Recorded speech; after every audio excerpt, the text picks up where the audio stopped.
Welcome, and thank you for tuning in. You're listening to the Beyond 50 radio program. I'm Daniel Davis. Joining us back here on the Beyond 50 radio program today is Dr. Sandy Bevacqua. She holds a Ph.D. in molecular and cellular biology and has worked as a research scientist in both university and government settings and has lectured to the public and to the medical professionals around the globe for more than 30 years. She's joining us back on the Beyond 50 radio program today to kind of give us some insight onto the proper nutrients that we need to have proper bone health. After all, with her fields in the area of genetic engineering and human tumor biology, she makes the complex interactions between our bodies, the foods we eat, and the supplements we take and lifestyles we lead understandable and memorable. I'd like to welcome Dr. Sandra Bevacqua. Dr. Bevacqua, thank you for being on the program today.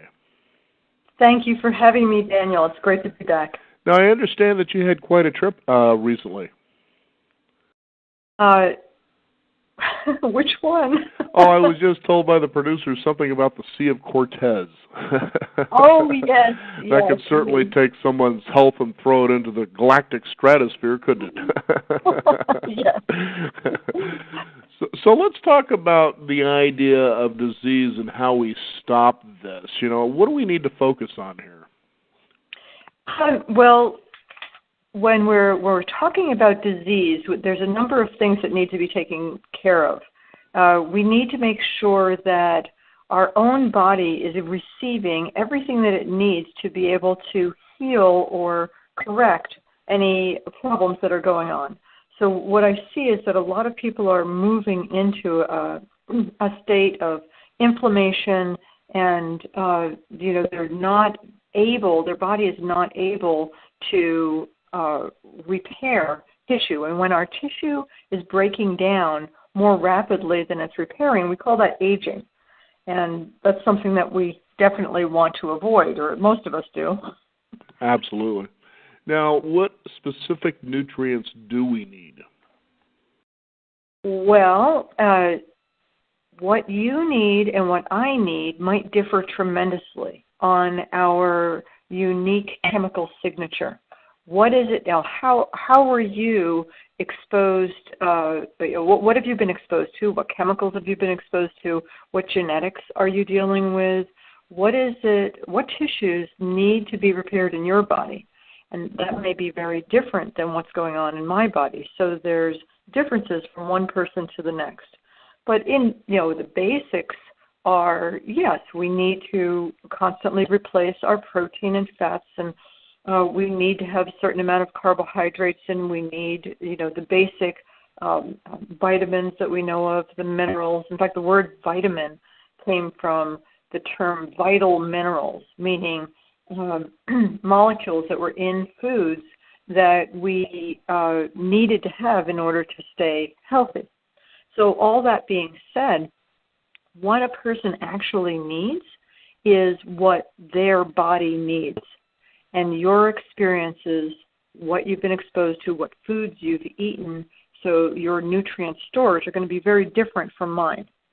So really, in order to determine what any one person needs is to do, just a biochemical analysis, see what is missing in their body and give them that, and it's magical what happens next.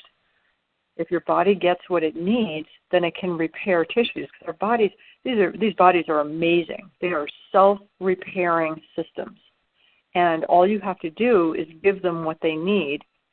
They do the work themselves. So it's great.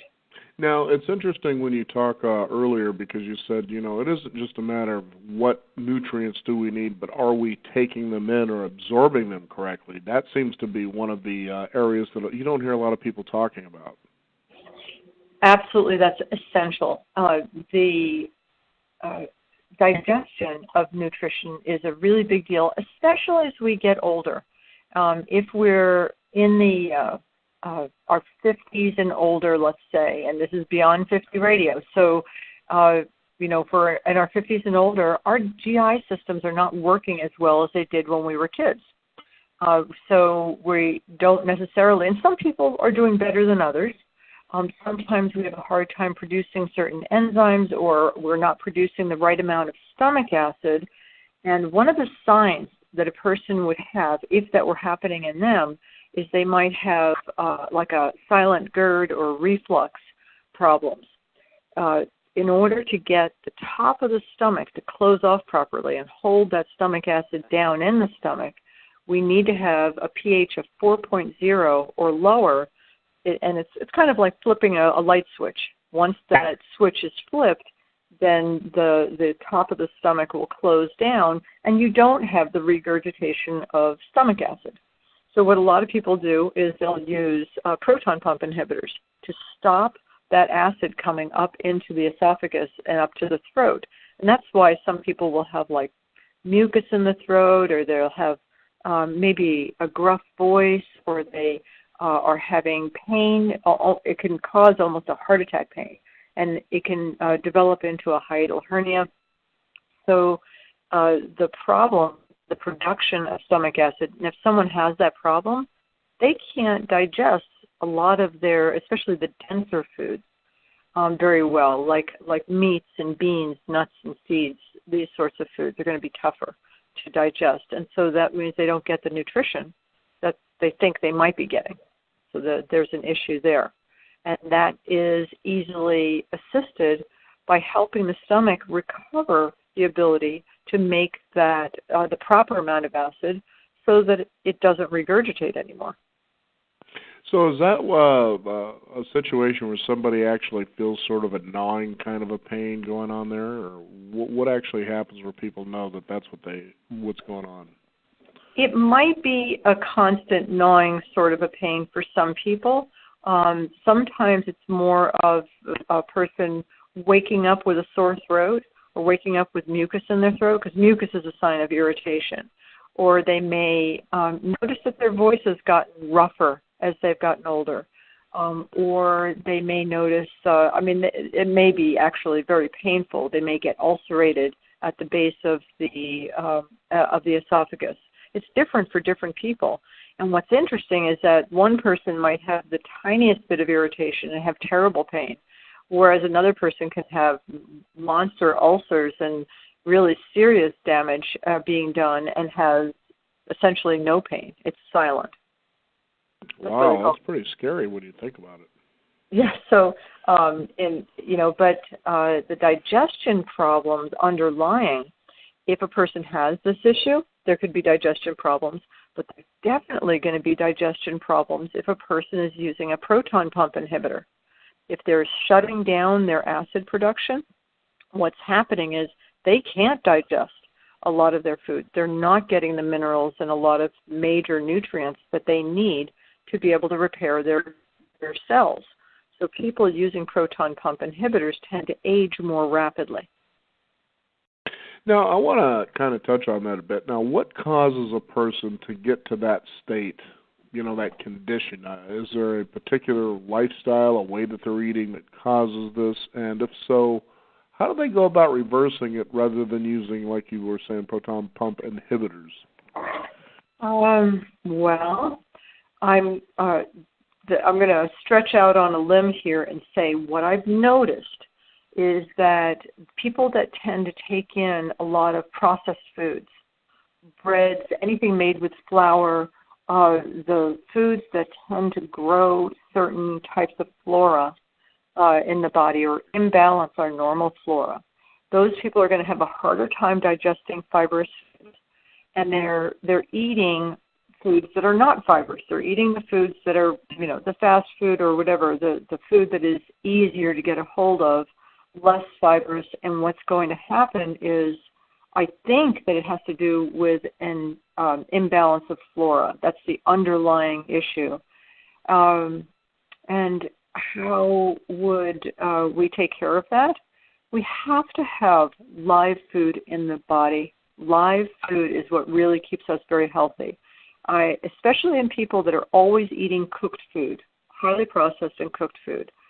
So what do you do if someone can't digest their raw foods? They're having a really hard time. Well, that's someone that really does need the help of a healthcare professional that's going to help them to heal their intestines, very gradually replace those good bacteria so that they can take in whole foods, and especially, at least in part in the diet, raw food. These are the foods that actually maintain a very healthy, vibrant digestive system and a healthy human being. Now you say fiber, so obviously they're not getting, people aren't getting enough fiber, and that may cause those kinds of situations. What exactly does fiber do, and where do we find a good source or natural source of it? That's a great question. So fiber is, well, let's start off with where do we get it? Fiber is going to come from any food that has roughage. So vegetables, and yes, fruits do have fiber too. They're kind of a mixture of simple carbohydrate and the complex.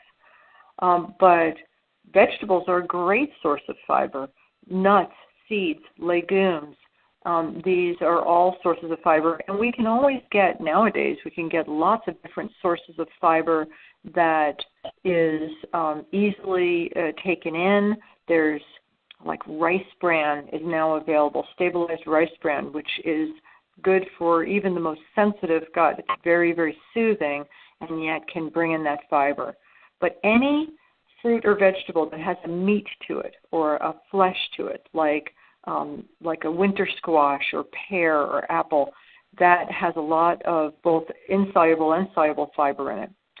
And so why do we need fiber? Well, our livers are producing about a quart of bile a day. And you have to have enough fiber to be able to bind that up. And that actually makes up the bulk of what is in bowel movement. All right? So if someone doesn't have enough fiber, then they are going to be more and more toxic because their liver can't get rid of what it's holding on to. So fiber is an essential, what would you call it, a nutrient for detoxification of the body. And nowadays we're getting exposed to so many chemicals that fiber is more important than it's ever been before. And I run into people, the standard for an American diet is something like 8 to 12 grams of fiber a day. And we need about 5 grams of fiber for every 20 pounds of body weight. That's a good rule of thumb. So maybe a 100-pound person is going to be using something like 25 grams of fiber a day, whereas a bigger person, and I would put an upper limit maybe at about 45 grams of fiber a day. But, that can be tough to do in a diet nowadays with a lot of processed food. There's not a lot of fiber in a processed food. It's been broken down. So we can take in bran and fiber supplementation. These are ways of being able to attend to that, or go back to a diet that your great-great-grandparents would recognize, whole foods that are full of fiber. Now, I'm going to kind of throw out there a suggestion because this is something that I do, and that is that I decided to go out there and buy myself a Vitamix blender. Well, there you go. What's that? There you go. So I'd go out and get things like kale, spinach, things like that. And then what I would do is, maybe throw a pear or something like that into it in the morning, and then I would end up having 2 full glasses of what I would put in there, kind of blend it up with some water or juice or something like that, and using, the fruit, maybe a pear or an apple, whatever the case is. Sort of as a light sweetener for it, because for some people who get started with, say, something like a dark kale or something like that, it may be a little too bitter for them, and that's the way they can kind of balance it out. What do you think about something like that? It's a great way to take in fiber. And now, for someone who can digest that, and you just told me, you gave me a whole volume of information about how amazingly healthy your gut is. So good for you. Some people might have a hard time starting out like that. They may want to start with something that's very silky smooth, maybe a coconut milk, and then start to add those vegetables in. I love that idea. Kale can be a little strong for people in the beginning, but spinach or chard might be a lighter flavor and a great place to start. And even cucumber and or celery, something that's more sublime in its flavor, sometimes is a place to start. But when you use a Vitamix and you're mixing up whole fruits and vegetables, that becomes an easy way to take in a goodly amount of fiber. I mean, just a cup of vegetables will give you at least 4 grams of fiber on the whole. So it's a great way to go, and it's going to keep your body very, very healthy. And well, not to mention, I thought that too, because it breaks it down a lot easier. Let's say that you're at one of these stages, as you were talking about earlier, where your stomach might be ulcerated, whatever it is, so it's not digesting, your body's not absorbing the way that it used to, perhaps because of a diet that you've had for quite a few years. And this, it's easier for the body to take in and absorb and digest all at the same time. It doesn't have to work at breaking it down, which, according to what you were saying, begins to turn around the state that you're in to where you can get back to where you need to be. Mm-hmm.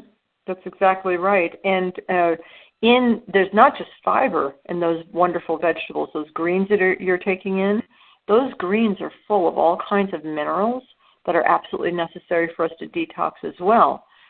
They are necessary for the healing and the proper functioning of all of our organs. So the greens that you're taking in get me very excited, because that is bringing you great health. Now, the greens that we have nowadays, the mass-produced greens, don't have the nutrition that greens used to have years ago. It used to be that like a serving of spinach would have all the iron that a person could possibly need. And now it takes about 225 servings of spinach to get the same amount of iron.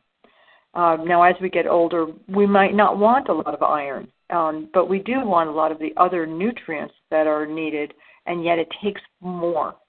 So that Vitamix, or that way of going, you could also be taking in more vegetables by sautéing them in a very healthy oil. That's a great way to get more in, because it's melted down. It's not a salad. We need to have about the amount of green in our diet every day that you can fit in the size of your head. So it's a lot of greens. So your Vitamix is one way that you can drop in a lot of green, and you've noticed that already. You can put a goodly amount in that drink, and it kind of disappears, right? Right. Yeah. So that's a wonderful way to go, and then you don't have to chew quite so much.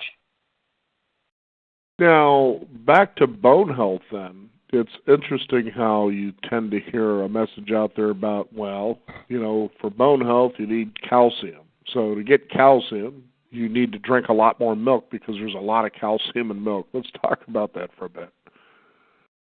Yes, there is calcium in milk, and that is part of the reason why we humans are the only species that drinks the milk of another species.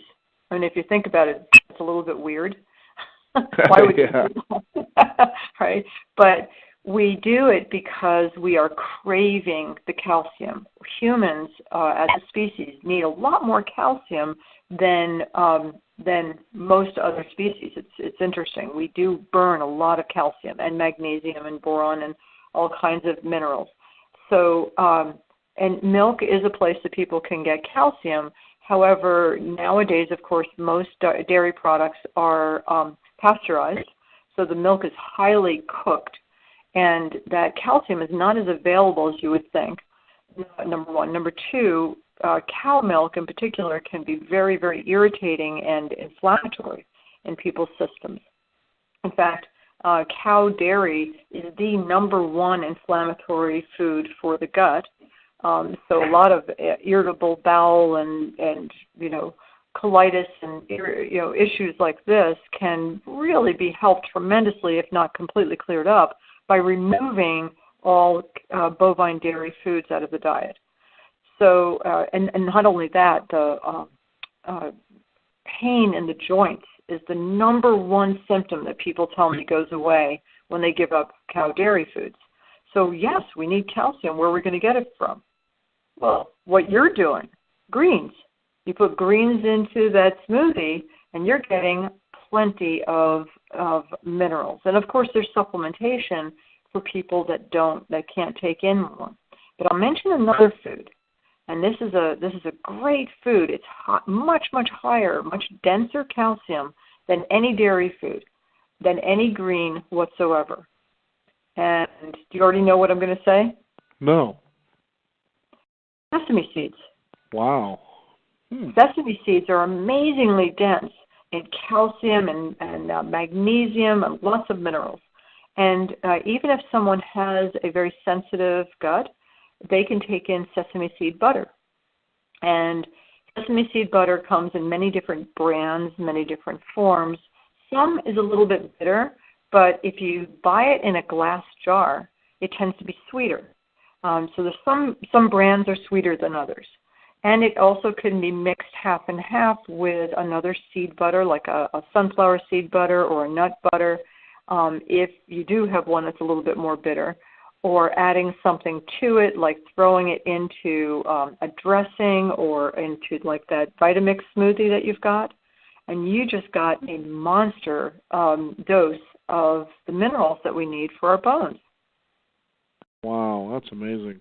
It's amazing to think that it's that simple, too, for something like that, rather than going the dairy route. I know there was a time that I started having problem with milk, not that I was drinking a lot, and I had someone who was a body tech professional, and she says, your body seems to be having a problem with milk. And so I stopped drinking it, and sure enough, the pain that I was feeling in my stomach went away. Oh, yeah. So it was pretty incredible. Join the crowd. Yeah. It is amazing how many people do better without any cow dairy. And I'd say the toughest thing to avoid is many restaurants will add cheese without your even asking for it, but also there's butter in things that we don't expect it to be in. So you have to watch out. But if you can completely eliminate cow dairy, it can be stunning for the health and well-being of a person. Mm-hmm. Now, besides nutrition, we're talking about nutrients, what are other things people can do for their bone health to improve it? Wow. Well, there's a lot of things that we can do for our bone health. Bone health is deeply affected by hormone balance. And as you can imagine, postmenopausal women and postandropausal men may have difficulties with keeping their hormones balanced. So what do we do about that? Well, there's ways of balancing hormones that can really preserve our bone health, and yet we don't have to be taking monstrous amounts of hormones. There's herbs, or there's ways of replacing tiny amounts of hormones that will allow for our bones and brain and heart to stay healthy and yet not cause any symptoms that a person would have a problem with. And this is one of the this is another thing that very few people are talking about, and that is to do minute changes in a mature person in their hormones, just to make sure that they don't step into dementia or start having memory problems, that their heart remains healthy, that their bones remain dense and strong and flexible. That is one way. Another is exercise. And exercise doesn't have to be aggressive. It can be very, very gentle. In fact, there was a study done with 1,500 women between 50 and 73 years old. All they did was a total of 2 hours of gentle or moderate exercise per week. That's not a lot. And so they were maybe doing a little bit of floor exercises or walking, climbing stairs, dancing, maybe very light weightlifting or doing a little bit of treadmill.